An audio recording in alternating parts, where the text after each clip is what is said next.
हाँ जी, कल जो मैंने क्वेश्चन दिया था वो हो गया।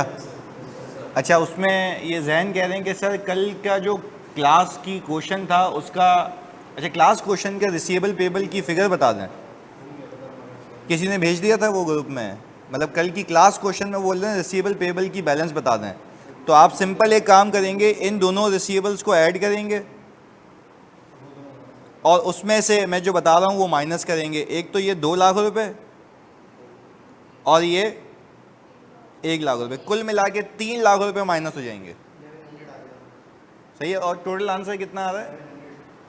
सही है, 1130 यानी 1.1 मिलियन।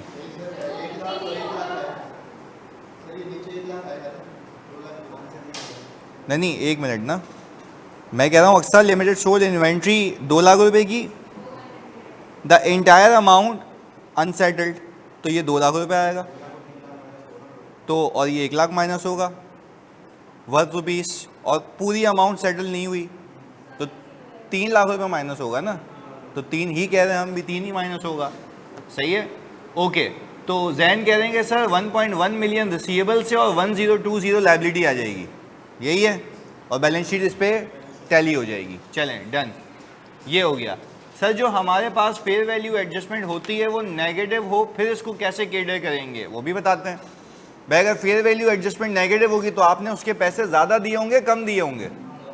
कम दिए होंगे, तो उसको भी एक सवाल में डाल के कर लेंगे, वो भी कैटर हो जाएगा। सही है। अच्छा, वो बच्चे पूछ रहे थे कि सर वो लीजेस ख़त्म हो गया। भाई लीजेस तो मैं ख़त्म करवा चुका था, वो तो मैंने खुद ऑब्लिगेशन ली है कि बकाया पास पेपर भी मैंने ही कराना है। तो वो एक ऑपरेटिंग लीज में आईडीसी बतानी है कि वो अमोटाइज होती है और बाकी पास पेपर कराना है। तो वो कल करा लूँगा या सैटरडे को। सही है, तो वो मैंने करानी है। सही जी। बाकी अभी भी आप अगर पास पेपर करेंगे ना खुद ही हो जाने हैं, पर वो मैंने क्यों के कमिटमेंट किए कि मैं टाइम मैनेजमेंट के साथ कराऊंगा, तो इसलिए क्लास लगाऊंगा उसकी बस। इफ़ यू वांट तो मैं वीडियोस दे देता हूँ,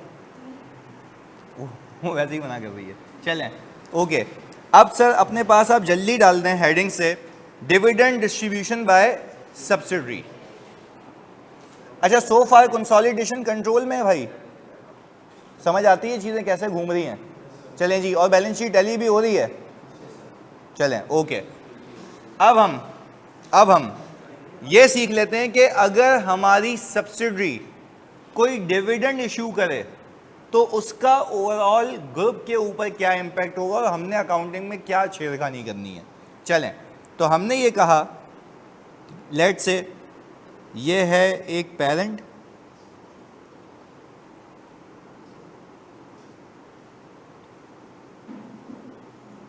आज भी थोड़ा आपका अटेंशन स्पैन ज़्यादा अच्छा होना चाहिए क्योंकि ये भी थोड़ा सा ट्रिकी कॉन्सेप्ट है।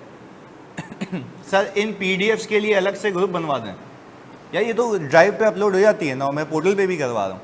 तो ड्राइव तो जानी अलग ही बनी हुई है, अवेश, और होमवर्क भी आ जाता है मेरे ख्याल से, पर वो भी मैंने ड्राइव पे लगवा दिए हैं। तो आप ड्राइव पे जाके, अच्छा मैक्सिमम ये कर सकते हैं कि एक अलग से ग्रुप बना दूँ जिसमें सिर्फ डॉक्यूमेंट्स हों, सिर्फ डॉक्यूमेंट्स, कोई बात नहीं हो तो ये कर लेते हैं एक काम। सही है ना, ये कर लेते हैं अवेश, ये सही बात है, ये कर लेते हैं। पर वैसे ही मैंने उसको इतना डांटा है कि मैं बोलता हूँ भाई फ़ौरन आपने ड्राइव पे लगाना है, मेरे ख्याल से अपडेट हो जाती है टाइमली, तो ताकि आपको मसला नहीं हो। चलें ओके। सब्सिडरी ने अज्यूम करें कि डिविडेंड डिक्लेयर किया और सब्सिडरी ने एक्सपेंस कितने का बुक किया होगा, जल्दी बताओ। जितने का डिविडेंड डिक्लेयर किया, अबे एक्सपेंस नहीं होता उसका। सही है, यही सिखाना चाह रहा था कि जब भी कोई भी कंपनी डिविडेंड डिक्लेयर करेगी वो उसका एक्सपेंस, वो होता है एप्रोप्रिएशन ऑफ प्रॉफिट, यानी प्रॉफिट का बंटवारा। तो उसने एंट्री बनाई होगी रिटेन अर्निंग डेबिट सब्सिडरी ने, और डिविडेंड पेबल क्रेडिट। और लेट से हमने कहा कि वो जो है 2 लाख रुपए का। अच्छा, सीन ये है कि पेरेंट एंटिटी सब्सिडरी के अंदर ओन करता है 80%। तो उसकी इस पेरेंट भाई ने अपनी अलग किताबों में सेपरेट बुक्स के अंदर एक एंट्री बनाई होगी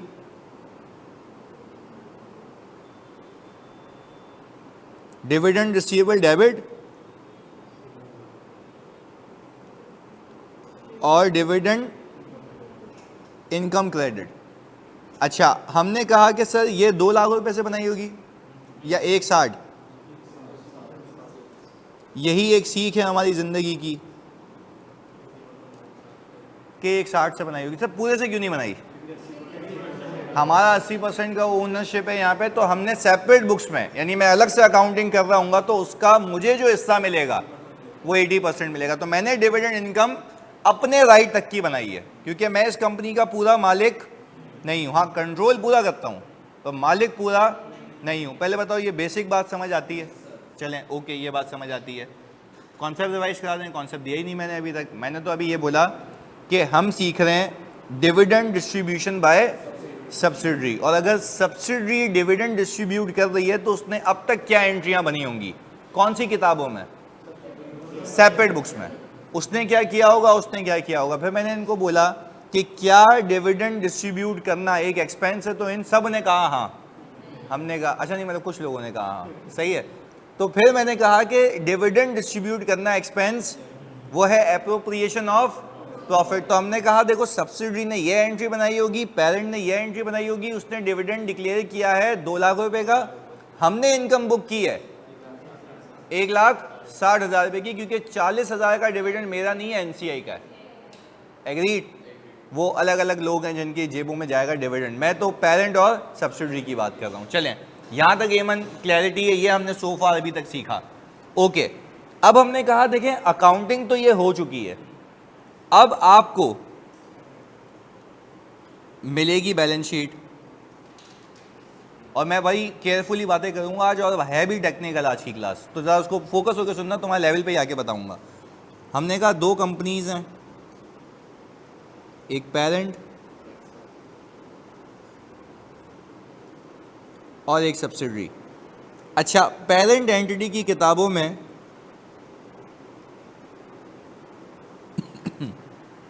डिविडेंड रिसीवेबल होगा, उसकी किताब में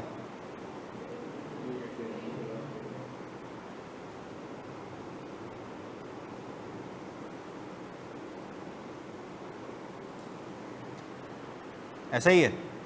तो सर ये तो मैच ही नहीं हो रहा। होना भी नहीं चाहिए, होना भी नहीं चाहिए। चलें, ये हो गया हिसाब किताब। अच्छा, अब हम आ गए रिटेन अर्निंग में। अच्छा, जब हम रिटेन अर्निंग की बात करेंगे तो मैं सिर्फ समझाने के लिए कर रहा हूँ, फिर इसकी ओवरऑल एग्जाम्पल भी बनाऊंगा। इसकी रिटेन अर्निंग में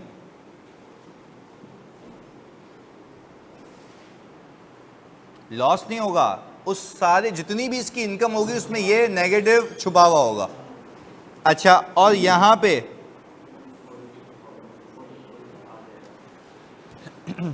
एग्रीड, ये मैंने ऐसे बनाया कि उसकी अकाउंटिंग के बेस पे जो इनकी अपनी अपनी किताबों में हुआ होगा।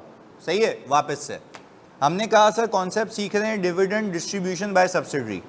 सब्सिडरी का अलग लीगल इदारा है, वो डिविडेंड डिस्ट्रीब्यूट कर सकता है। उसने कितने का डिविडेंड डिस्ट्रीब्यूट किया? 2 लाख रुपए का। वो अपने हर रंग व नस्ल के शेयर होल्डर के लिए, जिसमें पेरेंट को भी मिलेगा और एनसीआई को भी मिलेगा, जो बाकी छोटे मोटे शेयर होल्डर्स हैं। अच्छा, मैंने कहा पेरेंट एंटिटी एक अलग इदारा है, वो अपनी अकाउंटिंग अपने हिसाब से कर रहा है। उसने एंट्री बनाई होगी डिविडेंड रिसीवेबल डेबिट और डिविडेंड इनकम अपने हिस्से से, जो अलग अलग अकाउंटिंग चलती भी। हमने बोला ये हो गया। फिर मैंने कहा उसके बाद बैलेंस शीट में कुछ ये हो चुका होगा जो मैंने आपको बताया। बैलेंस शीट में डिविडेंड रिसीवेबल 160 का आ रहा है, उसका पेबल 2 लाख का आ रहा है, उसके रिटेन अर्निंग में बाकी तमाम चीज़ों के साथ साथ ये नेगेटिव होगा, हमारे रिटेन अर्निंग में बाकी सबके साथ साथ एक पॉजिटिव होगा। यहाँ तक तो कोई मसला नहीं है ना? ये बेसिक बात की है जो अब तक हमने अकाउंटिंग को सिर्फ ट्रांसलेट किया है उनकी रिपोर्टिंग में। एग्रीड? क्या कंसोलिडेशन की बकवास की हमने? नहीं की।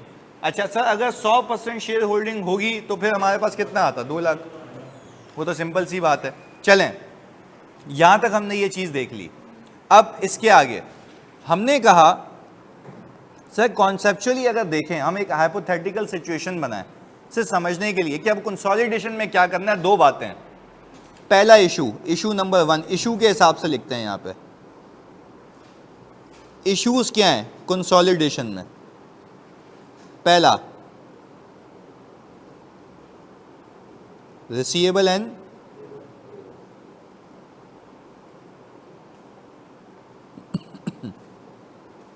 हाँ भाई, क्या ये इशू है कि मैं अपने आप से रिसीवेबल, अपने आप को पेएबल, क्योंकि आप कह रहे हैं कि you are a single entity, then how you can show that अपने आप से रिसीव करना है, अपने आप को पे करना है। भाई आप सिंगल इदारा हैं, एक बन के सोचें। एग्रीड। चलें दूसरा इशू,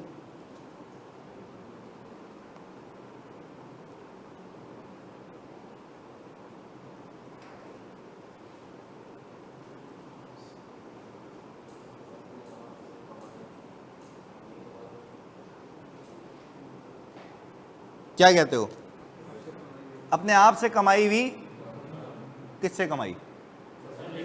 सब्सिडरी से। तो ये इनकम नहीं कहलाती? अलग अलग के लिए तो है, but when you are talking about a single entity तो ये इनकम इनकम होनी, क्योंकि आप तो ग्रुप की इनकम तब कहोगे जब ग्रुप के बाहर से हो। तो ये तो फिनोमेना डेवलप किया हमने। एग्रीड। चले ये दो मसले हैं, अगर ये दो मसले आज मैंने हल कर दिए तो मतलब ये एडजस्टमेंट हो जाएगी। सही है। तो पहले दिमाग में ये होना चाहिए मसले कितने हैं? दो। पहला रिसीवेबल और दूसरा इनकम का। पहले बात कर लेते हैं इनकम पे। सही है। चलें ओके, इनकम पे बात करने के लिए हमें एक सिनेरियो डेवलप करना पड़ेगा, वो भी कर लेते हैं। मैंने कहा आपने इस सब्सिडी को एक्वायर किया था इस साल जनवरी 1, 2024 में। तो इस कंपनी का शेयर कैपिटल जो है 1 मिलियन है।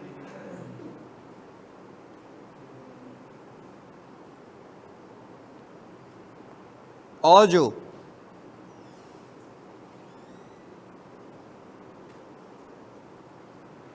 रिटेन अर्निंग है, सही है जी, वो हमने वैसे ही लिख लिया कि सर वो है 2.5 मिलियन। अच्छा ये सारी हाइपोथेटिकल फिगर्स हैं यहाँ सिर्फ समझने के लिए। तो मैंने कहा कि भाई एक्वायर किया तो उस दिन पे ये था। अच्छा क्या ये नेट एसेट्स जो मैंने लिखे हैं ये उसके एसेट्स और लायबिलिटीज का डिफरेंस है? कौन सी डेट पे? एक्विजिशन पे। हमने इसको सम किया तो ये आ गया 3.5 हो जाएगा ना यार। अगर दो में एक डालूंगा तो 3 होता है, उसमें 5 डाल लूंगा तो 3.5। मतलब मेरी मैथ सी कह रही है। अच्छा वो 2 लग रहा है, अब सही है? सही है ओके। चलें मैंने कहा हम आ गए एट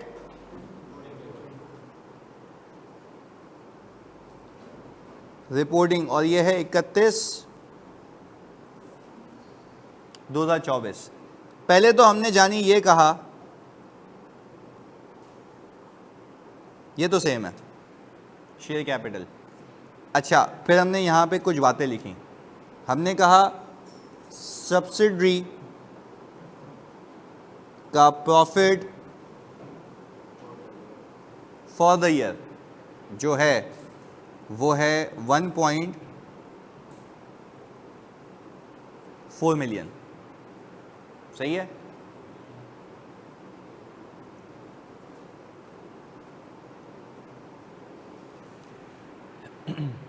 ट्वेंटी %। अभी बैठे बैठे एग्जाम्पल बना रहा हूँ तुम्हारे सामने ही। सब्सिडी का प्रॉफिट है 1.4 मिलियन और डिविडेंड है 20%। अच्छा डिविडेंड तो आपको पता है ना कैपिटल पे लगता है, बचपन में सीखा है यार, पार वैल्यू पे। तो 1 मिलियन का 20% तो ऊपर कितना था उससे अलाइन कर दिया। सही है। अच्छा अब मुझे जब सब्सिडरी अपने फाइनेंशियल्स देगा, मैं कह रहा हूं ना टेक्निकल है तो मैं तुम्हारे लेवल पे आके बता रहा हूं, एक एक ट्रांजैक्शन बता रहा हूं कि हुआ क्या होगा। चलें अभी हम बात किस पे कर रहे हैं, जरा रिपीट कराते हो, इनकम के मसले पे, रिसीवेबल पेबल पे आते हैं। अभी हम कह रहे हैं कि जब सब्सिडी ने डिविडेंड डिक्लेयर किया 2 लाख का, उसमें मैंने इनकम कितने बुक की अपने हिस्से की? 1,60,000 रुपये। वो आ गया तुम्हारे सामने ये रहा। बैलेंस शीट तुम्हें ऐसे मिली, डिविडेंड रिसीवेबल हमारा बुक हुआ है, पेएबल उसका बुक हुआ है, मेरी इनकम बुक हुई हुई है, उसका नेगेटिव बुक हुआ हुआ है। मेरी इनकम के साथ मतलब बाकी भी इनकम्स होंगी, सिर्फ ये मैंने इतना हिस्सा बताया, उसके इनकम भी होगी पर उसमें ये नेगेटिव छुपा हुआ होगा।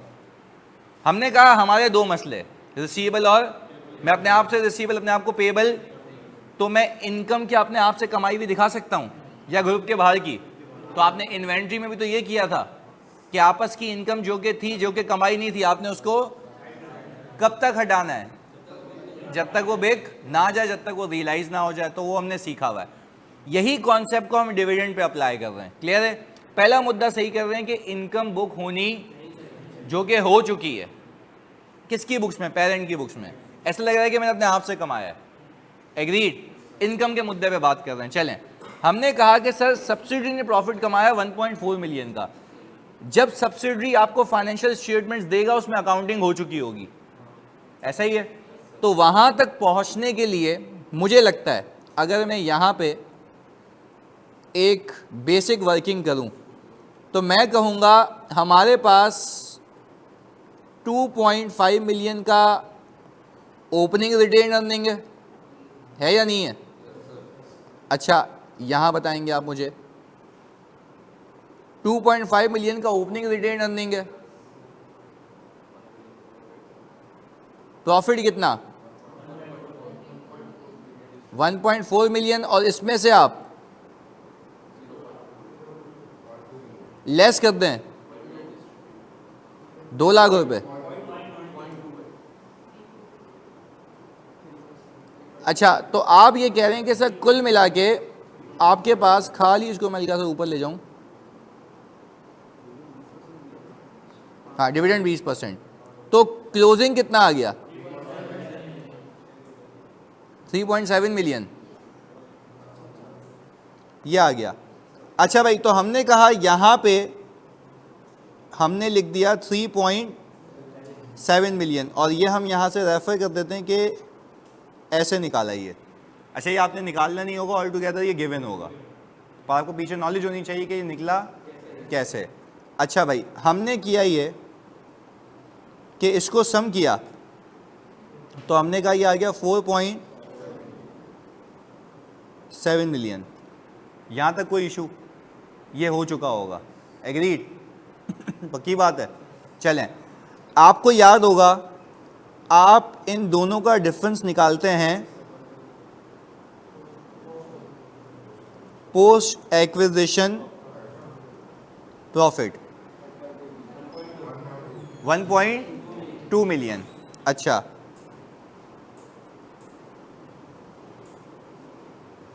ऐसा ही है? पक्की बात है। अच्छा, अब चेक भी कर लो, यही आता है? अच्छा ओके, अब यहां पे मैं एक चीज लिख रहा हूं,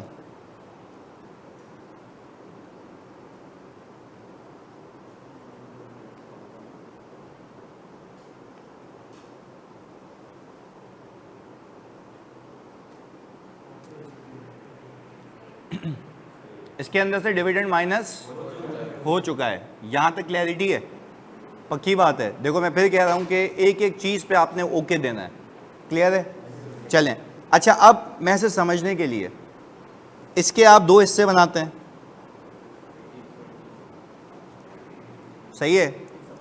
80%, 20%। अच्छा, इसका 80% कितना है जानी?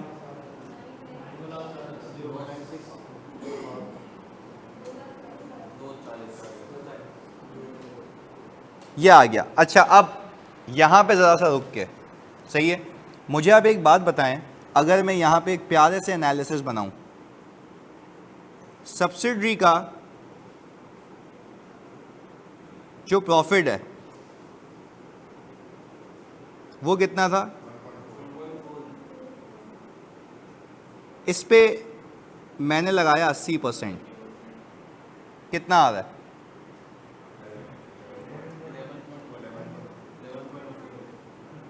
पूरा लिख लेते हैं इसको, कितना आया? 1.1 मिलियन ये आ रहा है, सही है भाई? 1.12 मिलियन आ रहा है, ये अमाउंट आ गई। अच्छा, अब मैं ये कहने लगा हूं, बड़ा केयरफुली सुनना, सब्सिडरी ने जो भी कमाया इस साल, वो उसका मेरा हिस्सा बनता है 1.12। मेरे पास कितना आ रहा है? 960। मेरे पास कितना आ रहा है? इसका मतलब है, एक एक करके सुनना, इसका मतलब ये है कि जो सब्सिडरी का डिविडेंड है 2 लाख रुपए का, 160, जरा इसको माइनस करो। सिर्फ ये समझाने के लिए, तुम्हारा दिमाग खोलने के लिए कि इस 960 में 160 नेगेटिव शामिल है। यहां तक कोई ऑब्जेक्शन? यानी मैंने पहले आपको क्लियर कर दिया कि मुझे जो हिस्सा मिल रहा है अब नेट एसेट्स की चेंज में से, उसमें डिविडेंड के नेगेटिव का भी हिस्सा है। एग्रीड? यानी इस 960 में 1,60,000 नेगेटिव शामिल है। ओके हो गया यहां तक? चलें, हमने कहा सर अब इधर आ गए हम इस साइड पे, और हमने कहा सर अब हम एक बला बनाते हैं।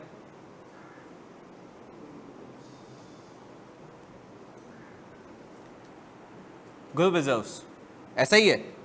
अच्छा, तो आप जब ग्रुप रिजर्व बनाएंगे यहां पे, तो आप शुरू करते हैं रिटेन अर्निंग ऑफ, मैं ये कसम खा के कह सकता हूं कि पेरेंट एंटिटी की रिटेन अर्निंग में बाकी तमाम इनकम के साथ साथ ये डिविडेंड इनकम भी थी, क्योंकि उसने अपने हिसाब से बुक की थी। एग्रीड? अच्छा, उसने अपने हिसाब से बुक की थी, और मेरे पास जो पोस्ट एक्विजिशन घूम के आया वो आया है 960। वो कितना आया है? अच्छा, अगर मैं 960 का मेरे बच्चों ब्रेकअप देखूं, तो आपने कहा था कि 1120,000,000 और यही था, ऐसा ही है। तो आप मुझे एक बात बताएं प्लीज फोकस के साथ, क्या ये और ये आपस में कैंसिल आउट हो रहे हैं? हाँ या नहीं? तो टेक्निकली बचना तो यही चाहिए, यही बच रहा है ना। तो अगर देखो, ये तो मैंने कैंसिल आउट करने के लिए बताया, आप इसको सम करेंगे तो कितना बच रहा है? बात समझ रहे हैं?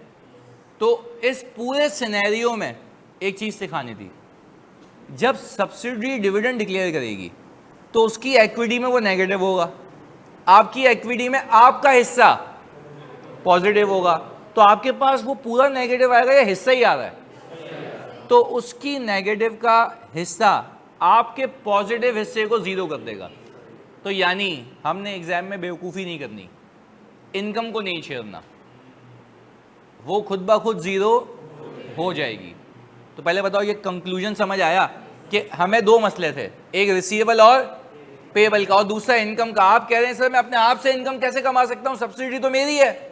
You are presenting a group as a single entity. तो मुझे एक बात समझ आ रही है सर, मुझे एक बात समझ आ रही है कि जब मैं as a single entity operate कर रहा हूं, तो इसका मतलब यह है कि मैं अपने आप से इनकम कमाता हुआ नहीं दिखा सकता। अगर हाँ मैंने ये इनकम कमाई होती ग्रुप के बाहर से, तो क्या वो इनकम जेन्युइन होती?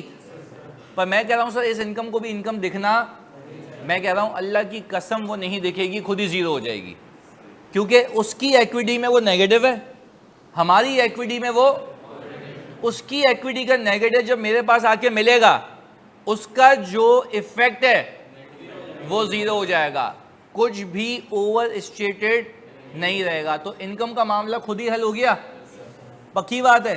पहले बताओ ऑनलाइन वालों, क्या यहां तक क्लियर है? इनकम का मामला खुद ही हल हो गया। जल्दी से इसको मैं मिटा देता हूं सिर्फ। हाँ जी, हाँ जी भाई, ग्रुप रिजर्व में पेरेंट एंटिटी ने कितने की इनकम बुक की थी? क्या वो आ रही है यहां पे? ऐसा ही है। आप सब्सिडरी से पोस्ट एक्विजिशन लेकर आए, कितने का? क्या इस 960 में ये 160 नेगेटिव भी है? तो इसके अंदर ये नेगेटिव और आपका छुपा हुआ पॉजिटिव दोनों क्या हो गए? कैंसिल आउट हो गए। तो बचा वही जो बचना चाहिए। पहले बताओ, बात समझ आई? तो अच्छा अगर ये नहीं हो रहा होता ना तो मेरी इनकम और ऊपर निकल जाती। अभी पता है सिर्फ क्या दिख रहा है कि मैंने सिर्फ ये कमाया सब्सिडरी से 1120, और देखो ये भी कितना आ रहा है, यानी अब टेक्निकली सिर्फ 1120 की इनकम दिख रही है जो कि मैंने सब्सिडरी से असल में कमाई है, जो मैंने अलग से डिविडेंड इनकम बुक की थी। अच्छा इसको एक और सोचने का तरीका है, आप डिविडेंड कहां से बांटते हो? प्रॉफिट से। प्रॉफिट से ना, प्रॉफिट्स में से। प्रॉफिट्स कहां जमा होते हैं? मेरा तो कहना यह है कि जब मैं सब्सिडरी का ही प्रॉफिट लेके आ रहा हूं तो उसके ऊपर जो उसने डिविडेंड दिया उसको इनकम क्यों बुक करूं? क्योंकि मैं तो पूरा प्रॉफिट ही लेके आ रहा हूं ना। तो क्या मेरे ग्रुप रिजर्व में से उसका कमाया हुआ प्रॉफिट दिखना चाहिए? ये देखो ये हो गया। तो सर जो आपने 160 बुक किया था ऊपर वो कहां गया? सर वो कैंसिल आउट हो गया। यही तो कॉन्सेप्ट है। देखो भाई मुझे बताओ, सब्सिडरी आपकी है, यस, तो आप सब्सिडी से डिविडेंड कमाओगे या सब्सिडी का पूरा प्रॉफिट ही आपका है? तो मैं कह रहा हूं जब मैं उसका प्रॉफिट ही अपने पास लेके आ रहा हूं तो उसके डिविडेंड को रिकॉर्ड करूंगा तो कितनी बार हो जाएगा? 2 बार। पर वो डिविडेंड कहां गया? कैंसिल आउट हो गया। तो देखो बचा ही क्या, सिर्फ 1120। इस 960 के अंदर वो नेगेटिव शामिल है। पहले बताओ बात समझ आई? तो उसका नेगेटिव, आपका पॉजिटिव, आगे क्या हो गया? 0। तो इस पूरे सिनेरियो में आपको यह बताना था कि जब भी सब्सिडी डिविडेंड डिक्लेयर करेगी आप उसकी इनकम बुक करके बैठे होगे तो इनकम की परेशानी नहीं करना। क्यों? क्योंकि आपकी इनकम आपके ग्रुप रिजर्व में पॉजिटिव है, उसका डिक्लेयर डिविडेंड उसकी इक्विटी में, पर वो तो 2 लाख था। तो आप तो अपना हिस्सा लेके आ रहे हो ना, तो आपका अपना हिस्सा प्लस माइनस क्या हो गया? 0। क्या आपकी कोई इनकम बची या ओवर स्टेटेड कुछ भी नहीं है? हमने बोला खुद ही सही हो गया, क्योंकि हमारी अप्रोच ऑफ कंसोलिडेशन ये है कि वहां से निकल के यहां पे पॉजिटिव नेगेटिव खुद ब खुद क्या हो जाएगा? 0। बट हाँ, आपने फिर इन्वेंट्री के केस में क्यों हटाया था? क्योंकि वो 0 नहीं हो रहा था, क्योंकि वो अब तक चार्ज ही नहीं हुआ था। बात समझ आई? चार्ज हो जाता तो कहानी खत्म हो जाती। यहां पे तो सब कुछ नेट हो रहा है, वहां पे नेट, तभी हमने वहां पे हटा दिया था। और आप याद करें मैंने कहा था बाहर बिक जाएगा तो भी कुछ नहीं करते हम, क्योंकि वो पूरा का पूरा रियलाइज हो जाता। तो पहले बताओ इनकम और ये बात समझ आ रही है? पक्की बात है, चलें जी, गुड। अच्छा अब मतलब डिविडेंड भी एडजस्टमेंट में ग्रुप रिजर्व को नहीं छेड़ना, बिल्कुल ऐसा ही है, बिल्कुल नहीं छेड़ना जी। एक एक करके पहले नहीं, अभी एनसीआई की बात कर रहे हैं। अभी हमने किसको क्लियर किया है? पेरेंट को। अभी एनसीआई पे आते हैं। पहले तो अभी हम कह रहे हैं कि पेरेंट बाबू क्लियर हैं, उसमें कोई ओवर स्टेटमेंट, इस बात पे एग्री करते हैं? पेरेंट क्लियर हो गया है। पेरेंट पे सवाल है तो पूछो, एनसीआई का मैं बताऊंगा जी। तो बेटा वो अलग अकाउंटिंग नहीं करेगा, अपने अकाउंट्स नहीं बनाएगा। नहीं मेरी जान, मैं क्या कह रहा हूं, तुमने ये समझा कि सब्सिडी ने डिविडेंड डिक्लेयर किया है, उसकी इनकम बुक करूंगा नहीं करूंगा? कौन करेगा? पेरेंट। कितने की करेगा? 160 की। क्या गलत की है उसने? सही की है। ये आ रही, ये आ रही। अब तुम्हें सब्सिडी अपने अकाउंट्स देगी, ये लो करो कंसोलिडेशन, उसके अंदर उसकी रिटेन अर्निंग में नेगेटिव 2 लाख पड़ा हुआ है। क्या सब्सिडी ने गलत किया है या उसने अपने हिसाब से सही किया है? अब तुमने कंसोलिडेशन सीखी है मुझसे, उसमें अप्रोच क्या है? नेट एसेट्स में से अपना हिस्सा ले आओ, ले आए। दूसरा सवाल पूछा, क्या उस नेट एसेट्स के हिस्से में उस नेगेटिव 2 लाख का 80% तुम्हारे पास आ रहा है? यस और नो? तो तुम्हारे पास अपनी रिटेन अर्निंग में पेरेंट की 160 पॉजिटिव पड़ा हुआ है, वहां से नेगेटिव, वो प्लस माइनस क्या हो गया? अब इसमें क्या सवाल है? क्या किसकी रिटेन अर्निंग में? तो ये क्या बुक हुआ है? किसने बुक की? पेरेंट ने। किसकी डिक्लेरेशन पे? तो मैं अगर किसी कंपनी का मालिक हूं, आज मैंने किसी कंपनी के शेयर्स खरीदे हुए हैं और वो कंपनी आज अनाउंस करते हैं हम डिविडेंड दे रहे हैं 2 लाख रुपए का, क्या मैं 2 लाख रुपए रिकॉर्ड करूंगा या अपना हिस्सा? वो ये रहा। तो क्या ये इनकम पेरेंट एंटिटी की बुक्स में बुक हुई होगी तो उसके रिटेन अर्निंग में भी गई होगी, पक्की बात है। तो यही तो सिखा रहा हूँ, तुम्हारे लेट हो वो अलग बात है, ये पहले हो चुका था। क्लियर है बात, क्लियर है ना? ओके, इग्नोर करेंगे, पर इग्नोर ऐसे ही हवाओं में, या उसकी लॉजिक है? लॉजिक है कि उसका नेगेटिव हमारे पॉजिटिव को आके जीरो करेगा। मतलब मैं वैसे भी कह सकता था, पर मैंने आपको करके दिखाया है कि वहां पे नेगेटिव इसका पॉजिटिव ऑल टुगेदर क्या हो जाएगा? जीरो। पहले बताओ बात समझ आती है? यानी अभी तक हमने ग्रुप रिजर्व क्लियर कर दिया, पेरेंट का हिस्सा, किसका हिस्सा बाकी है? एनसीआई का, उस पर भी बात कर लेते हैं। आ जाओ, फिर कॉपी करेंगे एक साथ। हम आ गए एनसीआई पे।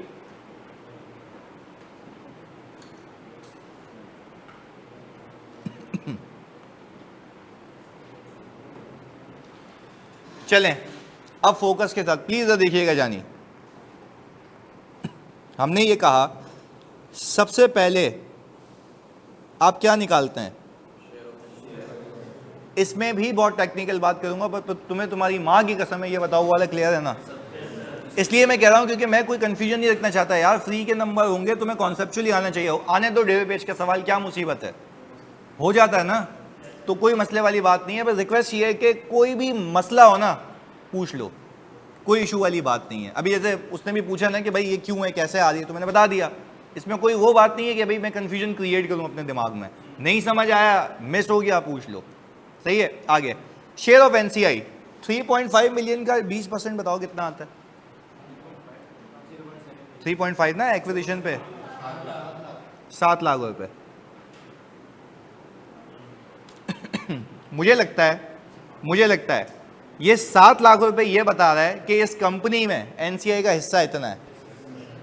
ये हमने सीखा हुआ है, पूरी क्लास इस पे थी एनसीआई की कि ये इसका हिस्सा है। किसने क्रिएट किया था? हमने, क्योंकि उसके एसेट्स भी लेके आ रहे थे हम। एग्रीड? अब एक एक करके दिमाग लगाओ। क्या आप इस बात को मानते हो कि सब्सिडी जितना कमाएगी इसका हिस्सा इंक्रीज होता रहेगा, जमा होता रहेगा, इन शॉर्ट यही है? अच्छा, और सब्सिडी जितना बांटेगी ये उतना घर ले जाएगा। ये वाली आई नहीं बात समझ? वापस थोड़ा सा और अच्छा कर लेते हैं ना इधर। भाई हमने कहा जब हमने ग्रुप बनाया तो एसेट्स और लायबिलिटीज का इसको हिस्सा दे दिया, 7 लाख बनता है।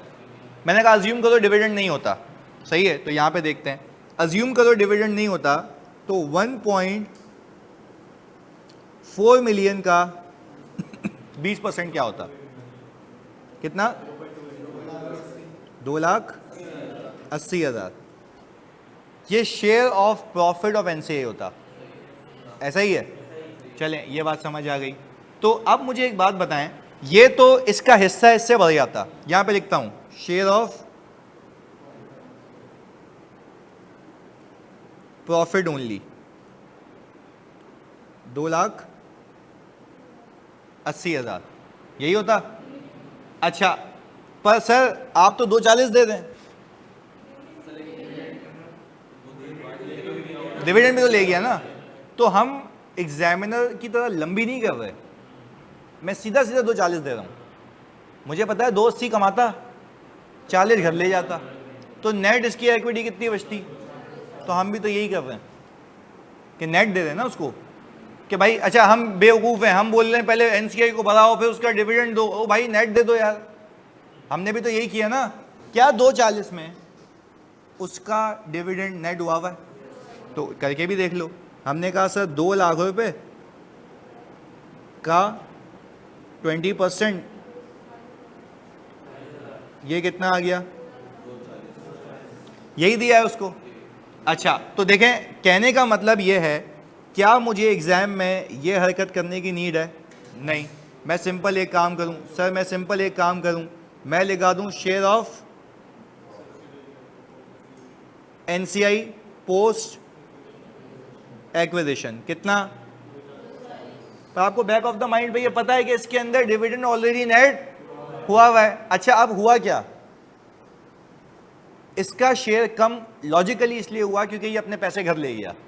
ये अपने पैसे, एक पंच लाइन कह के कॉन्सेप्ट ही खत्म कर देता हूं ना, सुन लेना, बड़ी हैवी बात करूंगा और बड़ी इंटरेस्टिंग बात होगी, ये समझ आ गया, फाइनल में भी काम आएगी। सुनो, एक ग्रुप है, और ये अपना अटेंशन स्पेंड 100% रखना, क्योंकि तुम लोगों को नॉलेज दे रहा हूँ, क्योंकि मैं ग्रुप अकाउंटिंग करता रहता हूँ इसलिए पता है। सुनो, एक ग्रुप है, सब्सिडरी ने डिविडेंड डिक्लेयर किया, कितने का? 2 लाख रुपए का।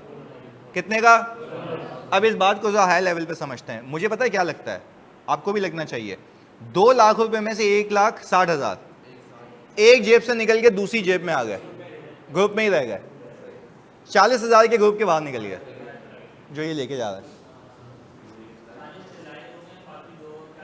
रियलाइज नहीं हुए, नहीं रॉन्ग। बस आप बोले ये 2 लाख रुपए सब्सिडी से निकले, एक जेब से निकल के, तभी तो उसका इम्पैक्ट क्या था? 40 रह गए। तो 40 तो मेरे ख्याल से जा रहे हैं और जाने भी चाहिए, वो चले गए। ऐसा ही है इफेक्टिवली। पता है एंट्री बननी क्या चाहिए? सिर्फ NCI debit, dividend payable credit, ये बचनी चाहिए। ये बचनी क्या बचनी चाहिए? एनसीआई डेबिट और डिविडेंड पेबल 2 लाख से सिर्फ 40 से। यानी अब इस बात को याद रखिएगा, ये भूलिएगा नहीं।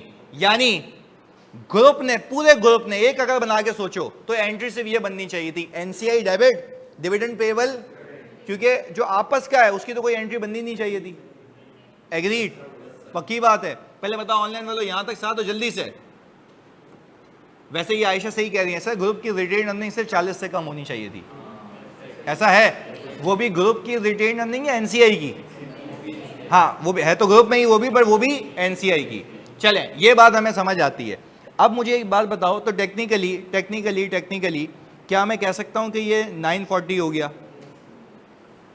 यानी इसमें एनसीआई पैसा लेके जा चुका है या अभी उसको पेएबल होगा? अभी पेएबल होगा। अच्छा पहले बताओ, इनकम के मामला हल हो गए, हमारा 0 हो गया, वो अपने पैसे ले गया। एग्रीड? चलें आगे सुने। मैंने कहा सर हम जरा इनकम पे टिक लगाते हैं। अब बात आती है रिसीवेबल, और मैं पता है एंट्री क्या बनाऊंगा एडजस्टमेंट की, देखिएगा। एडजस्टमेंट की एंट्री ये बनाऊंगा, डिविडेंड पेएबल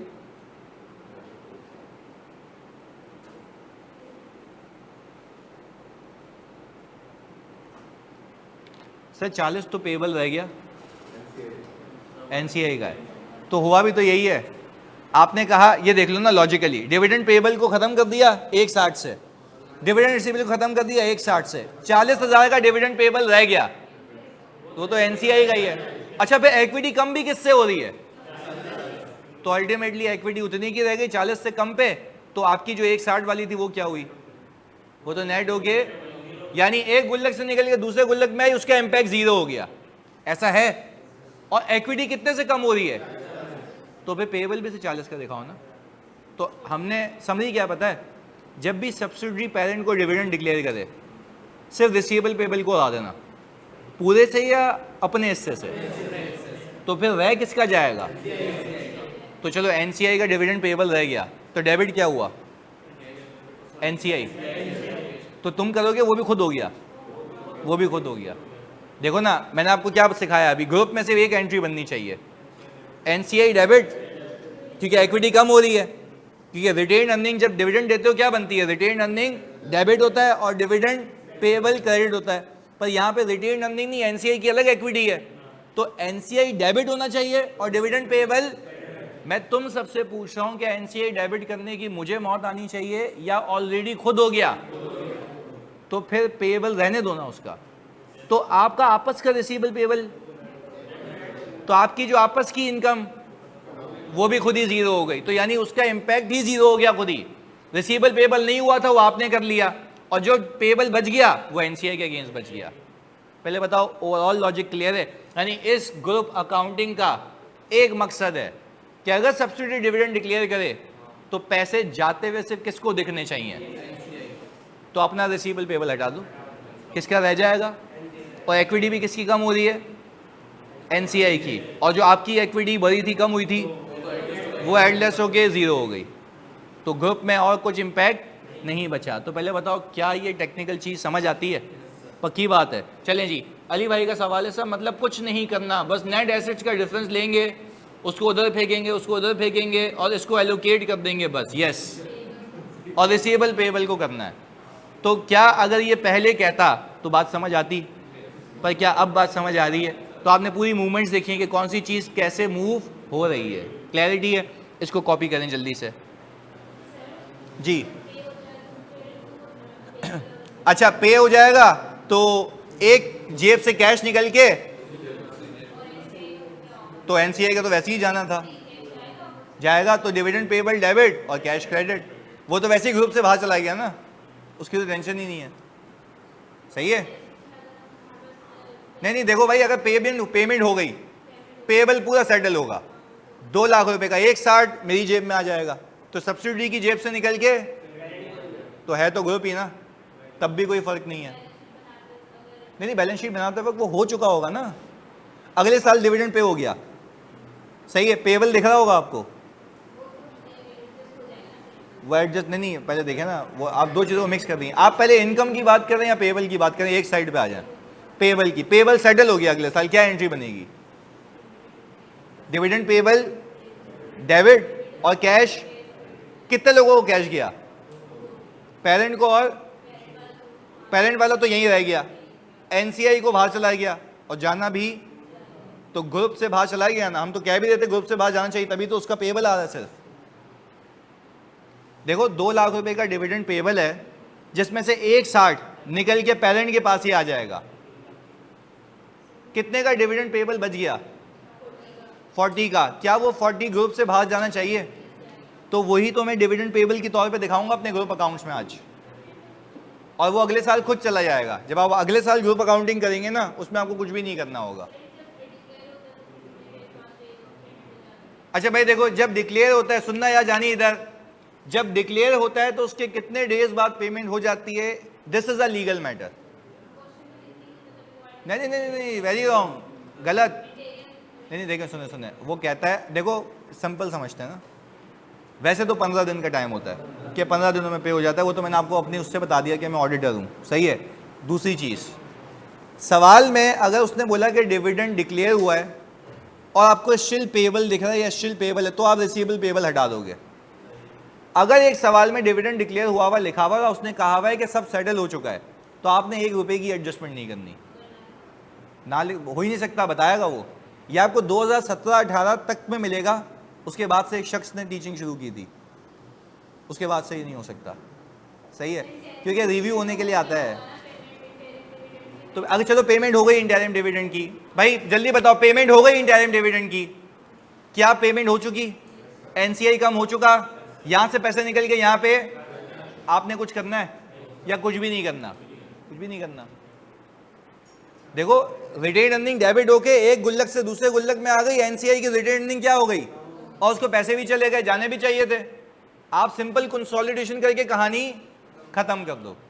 जब पेमेंट हो गई तो मुझे कुछ भी नहीं करना ना, क्योंकि देखो ना, दो एक्सपेक्ट्स हैं, एक कैश और रिटेन अर्निंग। पहले बात कर लो रिटेन अर्निंग की। एक का रिटेन अर्निंग नेगेटिव है, कितने से? 2 लाख रुपए से। उसका 1/60 नेगेटिव निकल के मेरे पॉजिटिव को आके उसने 0 कर दिया। होना भी क्या चाहिए था, जल्दी बताओ? 0। अच्छा, कैश यहां से निकल के यहां आ गया, एक ही बात है। बचा क्या? एनसीआई।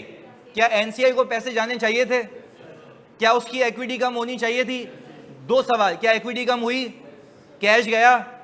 अब मैं कह रहा हूं, आपका इसमें कुछ करने के लिए बचता तो सिर्फ रिसीवेबल पेबल है, वो भी पे हो चुका है।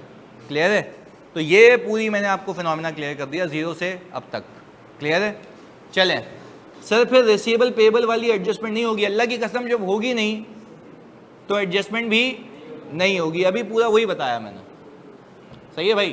भाई पहले बताओ, ये क्लैरिटी से बैठा दिमाग में कि सेटल हो जाए तो क्या होगा, नहीं हो जाए तो क्या होगा? जी, मैंने ये कहा कि अगर तुम इसको एक एंटिटी तस्वुर करते हो तो तुम एक ही ग्रुप हो ना, इसमें बाहर की पार्टी कौन सी है? तो अगर सब्सिडी डिविडेंड डिक्लेयर कर रहा है 2 लाख रुपए का, उसमें से 1/60 तो आपस में ही घूम गया, 40 ग्रुप के बाहर जा रहा है, तो 40 किसके पैसे हैं? तो एनसीआई का जो तुमने आज तक का जमा किया हुआ है गुल्लक, उसमें एनसीआई को करो डेबिट और डिविडेंड पेबल को, तो सिर्फ यही एंट्री बननी चाहिए, और बन भी यही रही है। सही है? हाँ जानी, स्क्रॉल करें। अब तक के जो मुझे लगता है ना कंसोलिडेशन में सबसे हैवी यही है, डिविडेंड वाला। क्या आपको पहले समझ आना चाहिए कि चीज़ें मूव कैसे हो रही हैं। आसान है।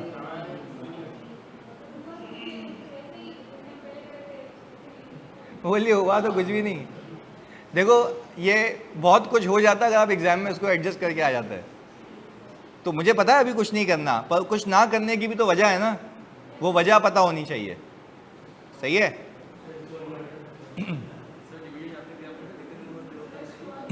15 10 दिन है, 10 दिन कर ले भाई।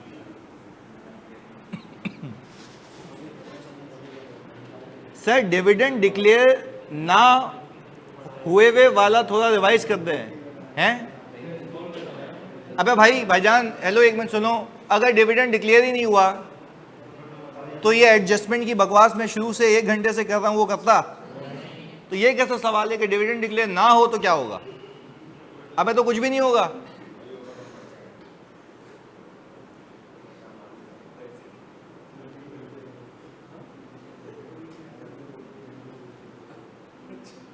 ओके ओके, मैं कर दूंगा आफिया, मैं कर दूंगा। अच्छा भाई एक सवाल है यहाँ जानी, ये आप लोग जवाब देंगे प्लीज इधर। आनंद कह रहे मतलब पे ना हुआ हो। यार अल्लाह की कसम पे ना हुआ हो वही तो सिखाया है भाई। डिविडेंड पे अगर ना हुआ हो तो डिविडेंड पेएबल खत्म हो जाएगा और डिविडेंड रिसीवेबल पूरे से या अपने हिस्से से। तो एनसीआई का क्यों रहने दे रहे हो?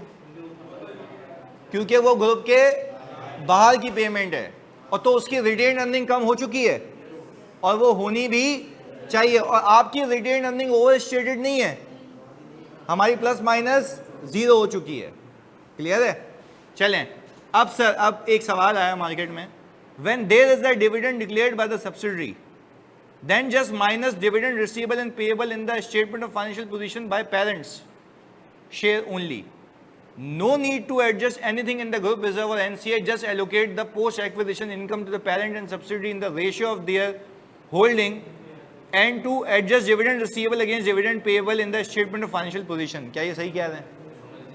ये नहीं, वो इंग्लिश में उन्होंने वही कहा जो हम समझ रहे थे कि आप सिर्फ रिसीवेबल और पेएबल को अपने हिस्से से हटा दें और जो होना चाहिए वो खुद ब खुद हो जाएगा। स्क्रॉल कर देते हैं। वेरी गुड भाई, लिखा अच्छा है, इसको हम अपनी किताब में यूज कर सकते हैं।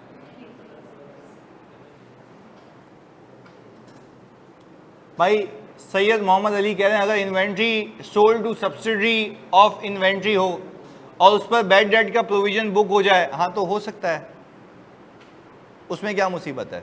नहीं हो सकता भाई। अगर मैंने पेरेंट को गुड्स बेचे, उसने बैड डेट का प्रोविजन कर दिया, वो कह रहा है हो सकता है। नहीं वो बोल रहा है कि भाई अज्यूम कर लो कि हो सकता है सब्सिडी के हालात नासाज हैं, वो नहीं दे पा रही पैसे, तो वो भी आपस का रिसीवेबल है, आपस का लॉस है, वो भी क्या हो जाएगा? रिवर्स हो जाएगा। अभी वो देखते हैं आगे जाके। सब्सिडी का नहीं, या तो तुम पेरेंट हो या तो सब्सिडी हो ना भाई। ये कैसा सवाल है? इन्होंने कहा कि सर पेरेंट ने सब्सिडी के शेयर होल्ड किए और सब्सिडी ने भी पेरेंट के किए हैं, तो इसको हम कॉम्प्लेक्स ग्रुप कहते हैं। ये है, ये वजह है, ये बात बढ़िया सी ये फाइनल की है। वहाँ पे तुम आओगे ना, तुम्हारे 7 लेक्चर्स के बाद 7वां लेक्चर इसी पे ही है। हाँ वहाँ पे इंशाल्लाह तुम ही सीखोगे।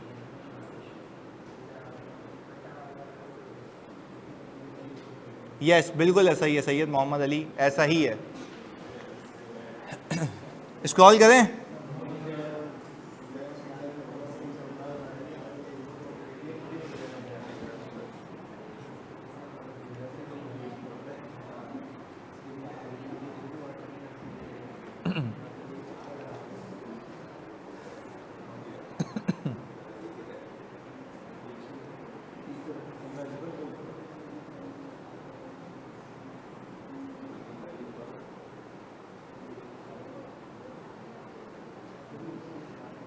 हाँ जी जानी, ऑनलाइन वालों कॉपी हो गया?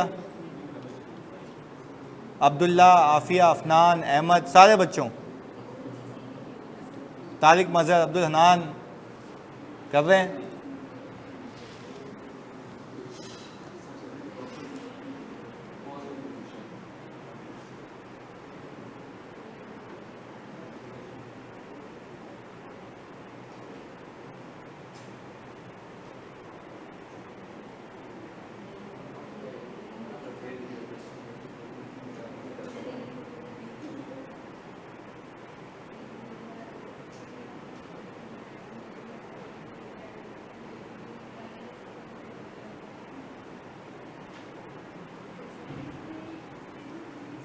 जानी डन। तो फिर हम एक और एडजस्टमेंट सीखें, पक्का। अच्छा, तो अब अगर आज के सवाल में आपको डिविडेंड मिले तो मैं थोड़ा सा उसको ट्रिकी बना के पूछूंगा, तो ख्याल रखना कि आपने सिर्फ क्या माइनस करना है, रिसीवेबल और पेएबल, और बाकी सब ऑटोमेटिकली हो चुका होगा। चलें अगली एडजस्टमेंट पे चलते हैं, चलें। अच्छा, आप अपने पास हेडिंग डालेंगे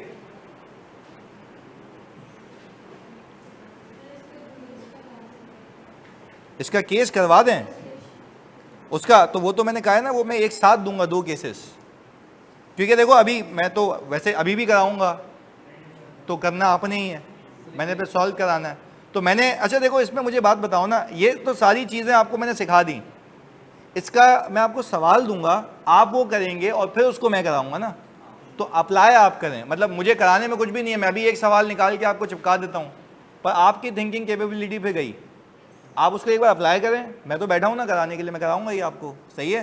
तो इसमें मुझे लगता है अगर ये बात समझ आ गई है ना, तो इसमें और कुछ भी नहीं है सिवाय रिसीवेबल और पेएबल के, और आपको पूरा होलिस्टिक व्यू भी दे दिया कि पूरे ग्रुप से पैसा से किसको जाता हुआ दिख रहा है, एनसीआई को, उसकी रिटेन अर्निंग कम हो गई और डिविडेंड पेएबल क्रेडिट रह गया, हमने आपस का हटा दिया रिसीवेबल पेएबल। क्लियर है?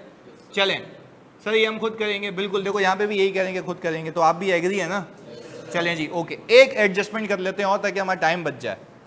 चलें, हमने कहा कि sir differences in receivable and payable, ये हिसाब किताब एक बार देख लेते हैं।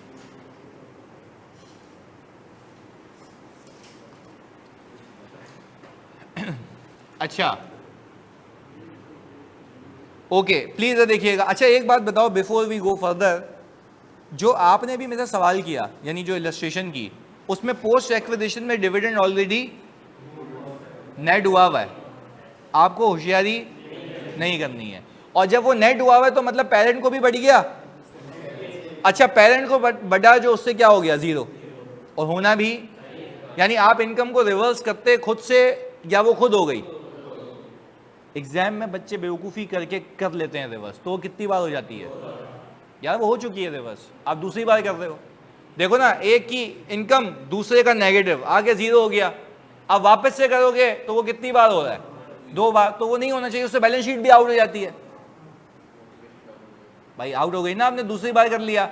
अच्छा, फिर एनसीआई का हिस्सा उसको चला गया, ऐसा ही है ना, तो इक्विटी तो सेट हो गई, बचा क्या मुसीबत, रिसीवेबल और पेएबल। बस वो रिसीवेबल पेएबल आप हटा दो अपनी हद तक, तो जो रहना चाहिए वो ऑटोमेटिकली रह जाएगा, वही हमने एक्सप्लेनेशन दी है अभी। क्लियर है?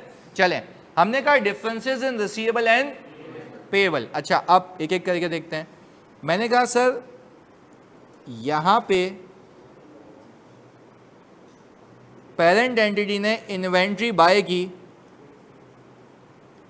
और कैश क्रेडिट किया 200 से, सही है, और यहां पे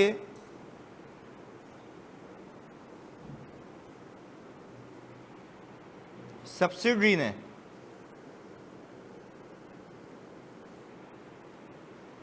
इससे इन्वेंट्री परचेज की और उसने पहले एंट्री बुक की सीओजीएस डेबिट, और इन्वेंट्री कितने से भाई, इस पे 30% का मार्कअप लगाओ,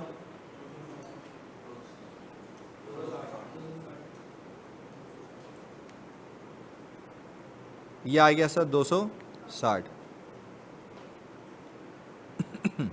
और ये हम कह रहे हैं हमने 200 का 30%, सही है। अच्छा भाई, फिर हम आ गए इस साइड पे, सब्सिडरी की साइड पे, इसने क्या किया, इन्वेंट्री को डेबिट किया और ट्रेड पेबल को क्रेडिट कर दिया, कितने से भाई, 260 से। अच्छा भाई, ये तो हो गया। अच्छा, क्या ये प्रॉफिट रियलाइज हो गया या उसकी इन्वेंट्री में ही है, तो अभी तक ये अनरियलाइज प्रॉफिट है, एग्रीड, ये बात समझ आती है। अच्छा, अब एक और चीज़, फिर हुआ ये इस सिनेरियो के बाद, इस सिनेरियो के बाद हुआ ये कि भाई उसने फिर से 31 दिसंबर 2024 पे ईयर एंड के ऊपर एट ईयर एंड, फिर माल बेचा। अच्छा, फिर इसने पहले तो स्टॉक खरीदा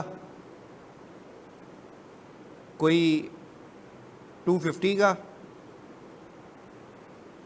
COGS डेबिट की और स्टॉक को क्रेडिट किया 250 से, और ट्रेड रिसीवेबल डेबिट और सेल्स इस पे लगाते हैं प्लीज़ 325, ये हिसाब किताब है। अच्छा, अब यहाँ पे जो सब्सिडरी है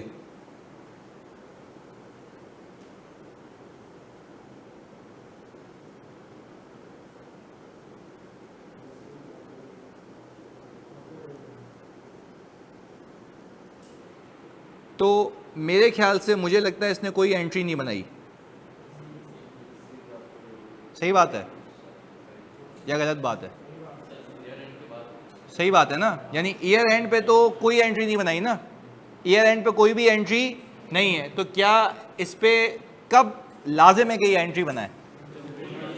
जब इसको रिसीव हो जाए। पहले कहा तो हमने भाई ये वाली बात तो आपको समझ आ रही है, दो ट्रांजैक्शन हुई हैं, पेरेंट टू सब्सिडरी।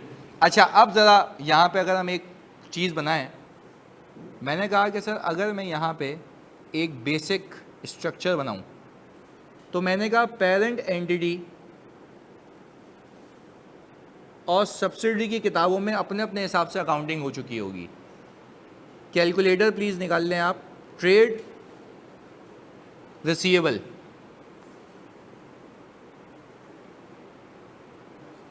$325, $260,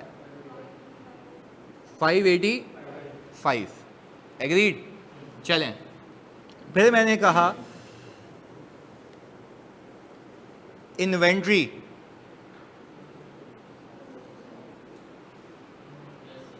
तो ये भी तो बेची है 325 की।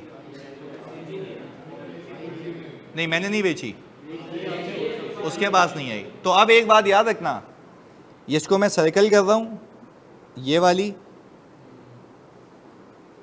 और ये लिख रहा हूं, ये इन्वेंट्री ना पेरेंट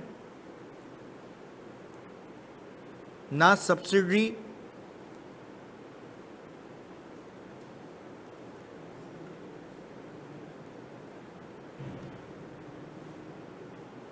सही है। ये इन्वेंट्री ना पेरेंट ना सब्सिडरी किसी की बुक्स में, इस बात से फिर नहीं मुकरना। यह भी तुम लोगों को पूरा करके दिखाया कि उसने बेचा रिसीव हो गया, बेचा रिसीव हो गया, या दूसरा रिसीव नहीं हुआ, तभी उसकी किताबों में देखो इन्वेंट्री इतने की आ रही है। अच्छा, अब हम आ गए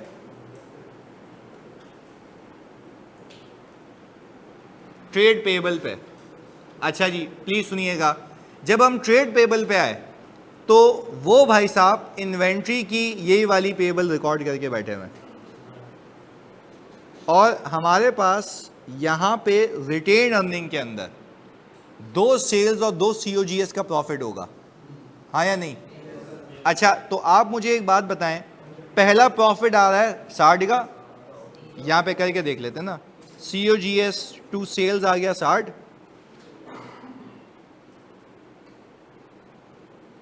और दूसरा जानी कितना है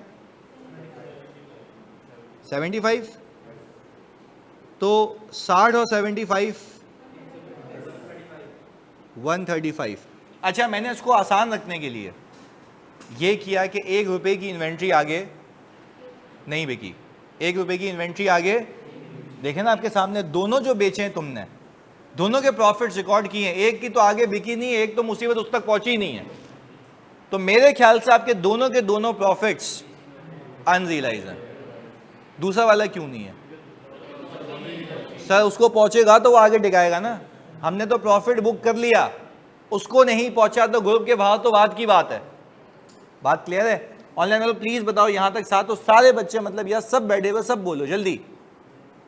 हाँ जी, यार तुम सबको भी क्लियर है? चलें जी, ओके। 2 तरीके के अनरियलाइज्ड प्रॉफिट हैं, एक तो माल पहुंचा ही नहीं है। चलें, गुड, ओके, आगे।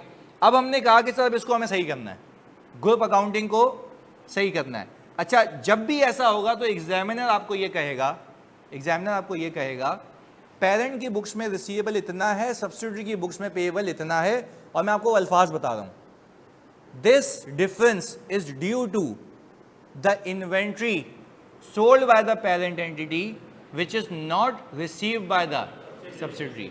तो आपका दिमाग क्लिक किया कि यार ये तो इन्वेंट्री है जो उस तक अब तक पहुंची नहीं है। तो पहले एक एक करके एक काम कर लेते हैं।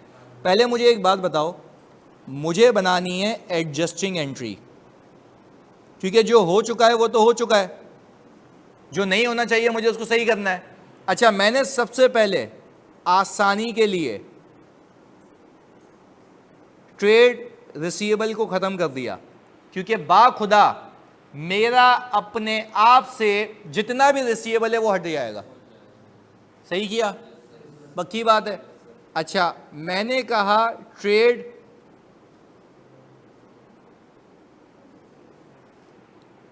एग्रीड, पक्की बात है।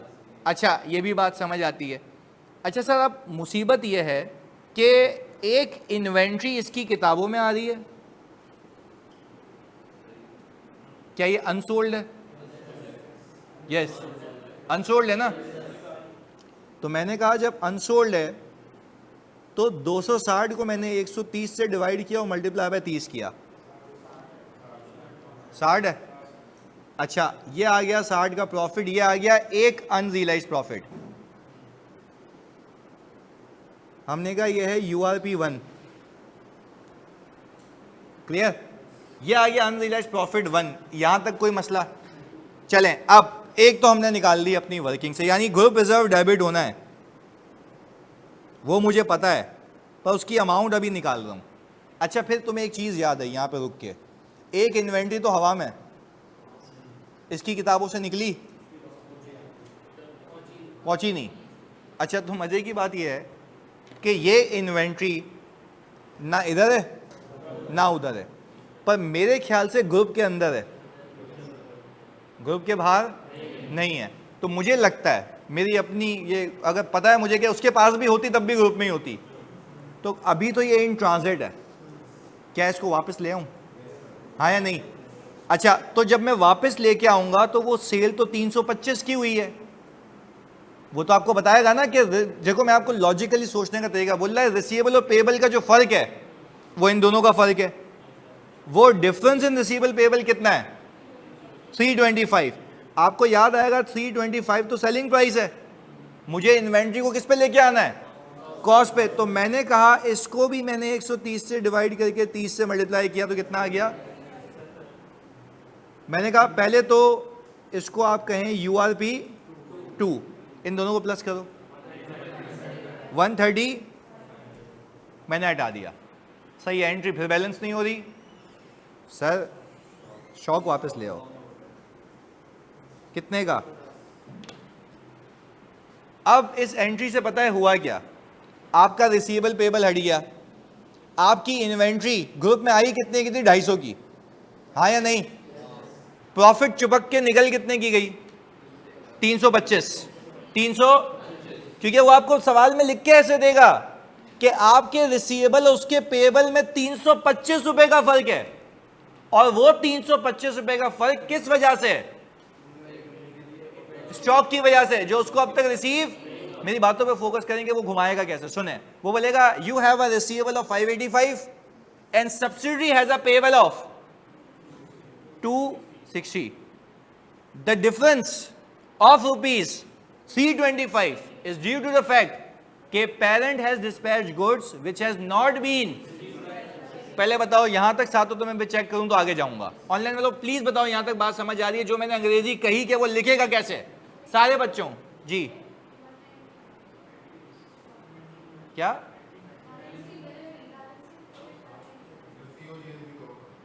नहीं नहीं, स्टॉक हमने सब कर लिया ना, अभी वो अभी सही करता हूँ, 1 मिनट रुके। हाँ जी, अभी देख लेते हैं ना इसको, 1 मिनट भाई। या तो आपने फिर ये अमाउंट मुझे गलत बताई होंगी ना, अदरवाइज मैच होगा, ऐसा हो नहीं सकता नहीं हो। अभी करता हूँ, अभी कर लेते हैं, कोई मसला नहीं है, 1 मिनट रुके। अच्छा खैर, मैंने कहा रिसीवेबल और पेएबल का डिफरेंस है। अच्छा, वो बोलेगा कि आपने जो सेल की, आपका जो रिसीवेबल है उसके पेएबल के बैलेंस से अलाइन नहीं, और डिफरेंस कितने का है? 325 का। अच्छा, ये जो 325 का डिफरेंस है वो बोलेगा ये इस वजह से है क्योंकि आपने गुड्स बेचे थे, उसने रिसीव नहीं किए। मेरा दिमाग यहां से काम करना चाहिए कि जो मैंने उसको गुड्स बेचे हैं और जो उसको रिसीव, इसमें पहला मसला ये है कि मैंने एक एडिशनल प्रॉफिट बुक किया हुआ है जो कि होना, तो पहले बताओ क्या उस प्रॉफिट को रिवर्स कर दूं, हाँ या नहीं? यस। तो वो प्रॉफिट रिवर्स करने के लिए मैं क्या करूंगा? इन्वेंट्री को वापस लेके आऊंगा और ग्रुप रिजर्व को डेबिट कर दूंगा। यहां तक साथ हैं? प्रॉफिट निकाल दिया। तो मैंने कहा 325 में से अगर मैं प्रॉफिट को हटाता हूं, जो कि प्रॉफिट कितने का था? 75 का, ऐसा ही है। तो आप मुझे बताएं इसमें से मैं 75 अगर माइनस करूं तो क्या मुझे कॉस्ट ऑफ इन्वेंट्री मिल जाएगी? कितनी है? 250। मैंने कहा वो 250 की इन्वेंट्री देखो ये रही, ये वापस आ गई। सर लॉजिक क्या है वापस लाने की? ना इसकी किताबों में आ रही है, पर है तो ग्रुप की इन्वेंट्री। पर देखो वो लिखने का तरीका कार क्या बोलेगा? रिसीवेबल इतना है, पेएबल इतना है, difference is due to the fact कि एक इन्वेंट्री बेची गई है 325 की, तो उसके अंदर प्रॉफिट भी, तो आप इन्वेंट्री को प्रॉफिट के साथ रखोगे, प्रॉफिट को हटा के, तो वो प्रॉफिट भी रिवर्स होगा क्योंकि अब तक ग्रुप ने कमाया नहीं है। तो मैंने कहा कि ये प्रॉफिट आ गया 75 का। यहां तक चेक है? पक्की बात है? ऑनलाइन में तो प्लीज बताओ यहां तक क्लैरिटी है, जल्दी से जानी। क्लियर है सारे बच्चों? ओके। अच्छा, अब हमने कहा कि सर चले ये भी बात समझ आती है। अब मैंने कहा कि सर आपके पास जो ऑल टुगेदर रिसीवेबल और पेएबल है, आपने अपना रिसीवेबल भी पूरा हटाना है और उसका पेएबल भी। अच्छा, अब एक एक करके आपका रिसीवेबल जो जनरेट हुआ था वो 260 से हुआ था, दूसरा रिसीवेबल कितने से जनरेट हुआ? तो आपका रिसीवेबल तो पूरा ही है ना। तो 325 और 260 को अगर मैं सम करूं 580, हमने इसको हटा दिया। एग्रीड? हमने कहा ट्रेड पेएबल जितने से उसने अपनी किताबों में बुक किया था वो ये रहा 260 से, वो देखो ये भी डेबिट हो गया। अच्छा, अब जो इन दोनों का डिफरेंस है टेक्निकली वो कितने का है? 325 का। अच्छा, जब 325 का डिफरेंस है वो यही तो रिफ्लेक्ट हो रहा है।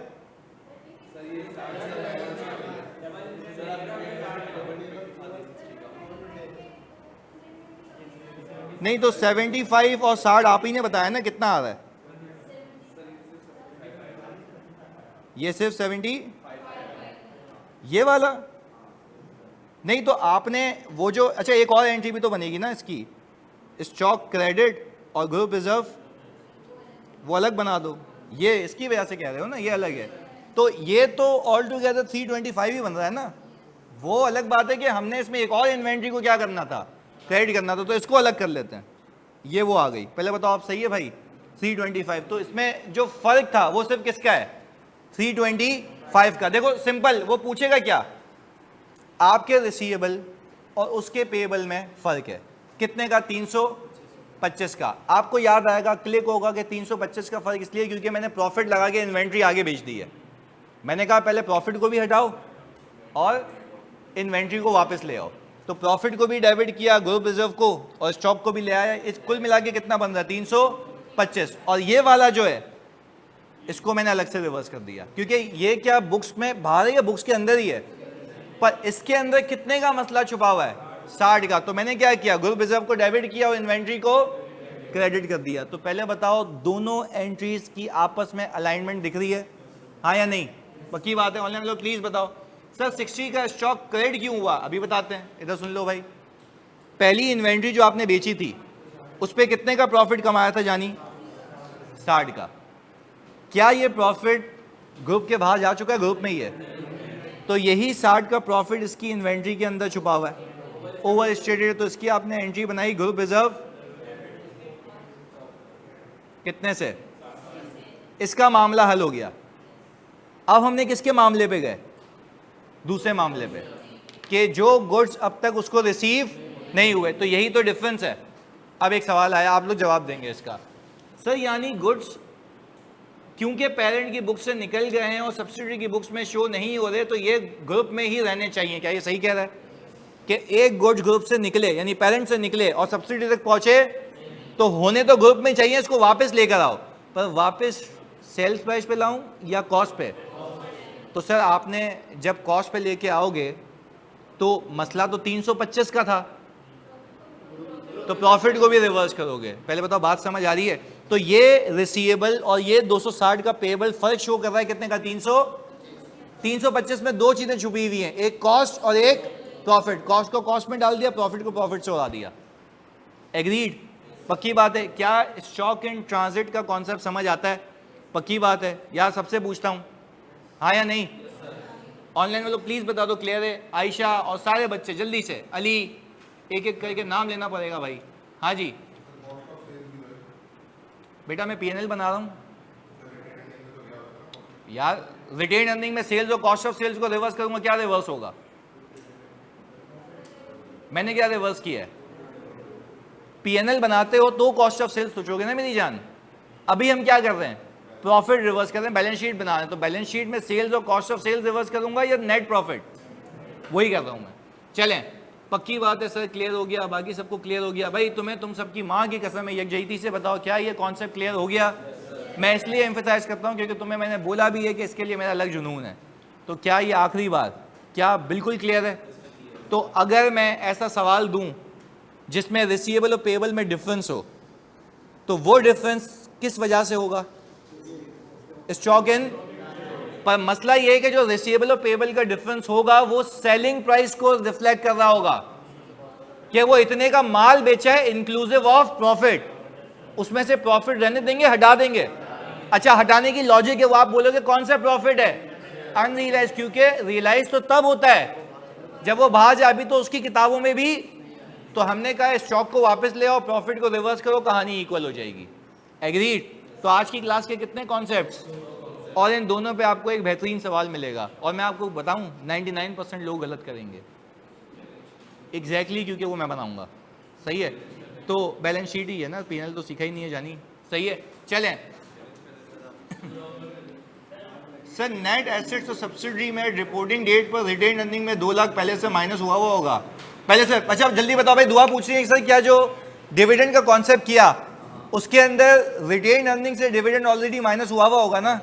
ये आपको करना होगा क्योंकि अकाउंटिंग हो चुकी होगी। चलें, सही है, ये हो गया भाई। 60 अलग से रिवर्स किया ना अली, क्या हो गया? ये रहा, इस एंट्री में नहीं किया। सही है? ओके जानी, अल्लाह हाफिज़।